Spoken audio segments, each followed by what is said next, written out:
What's going on, campers? This year, I celebrate working professionally as a personal trainer for 20 years, but I have been involved in health and fitness most of my life.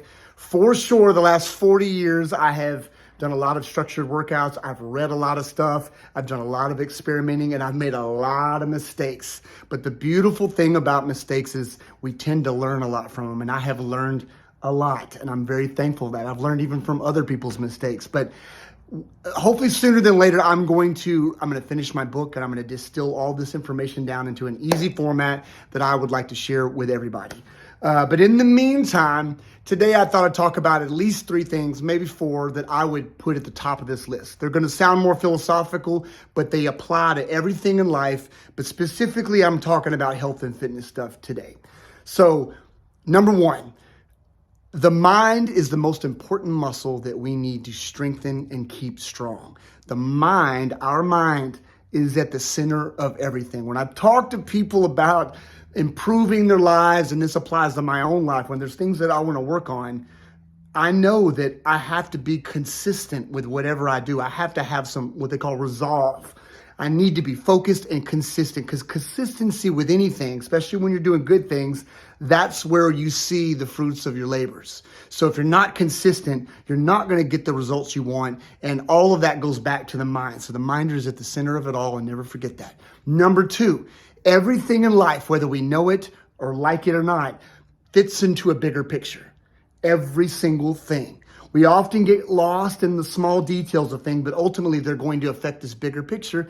And generally speaking, that bigger picture is our quality of life, which I would argue is the main thing that we're all trying to improve. That's the thing that matters most at the end of the day and at the end of our lives. So remember, everything fits into a bigger picture. So that's useful when you get stuck in the muck and the small things, you get frustrated. Look at the bigger picture of things. And if the bigger picture doesn't look good, looks like cloudy rain coming, you still have opportunities to change the small things to affect that bigger picture. So it's all this, this big, healthy working relationship. So just never forget that. Everything fits into a bigger picture. Number 3, the things that we do and don't do the most often are going to have the biggest impact on our lives. This one's very philosophical, and it pertains to everything in life. But when it comes to health and fitness, it's the things that we know that are good for us.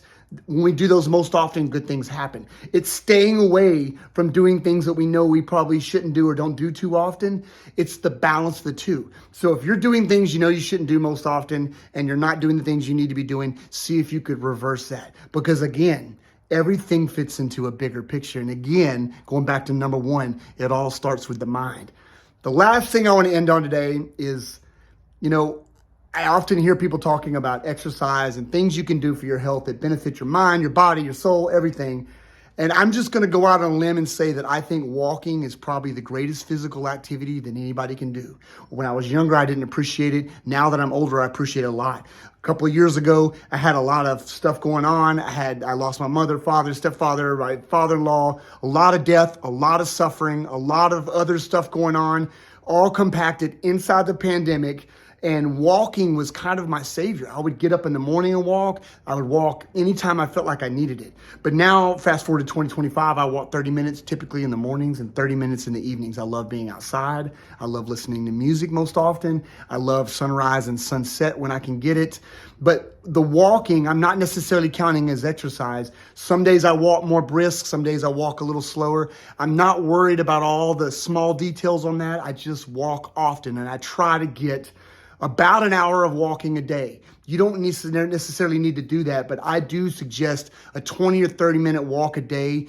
Try it for 30 days. Or even 90 days, or even a year, and see how you feel. Try to do it every day, because it really makes an impact when you do it every day. These things have really had a great impact on my life. I'm sharing all these today because they've had a great impact on my life. One day I'm not going to be around, but I have learned a lot of things that I think would benefit people, because I've spent a lot of time in the trenches over the years doing all this stuff, thinking about this stuff, and meeting a lot of other people that have too. So I would hope that somebody would listen to a little bit of what I had to say, because I've worked hard and I've been here for a long time. And I do want to share this with you because I think it will make the world a better place. So I will see you next time. Have a good day.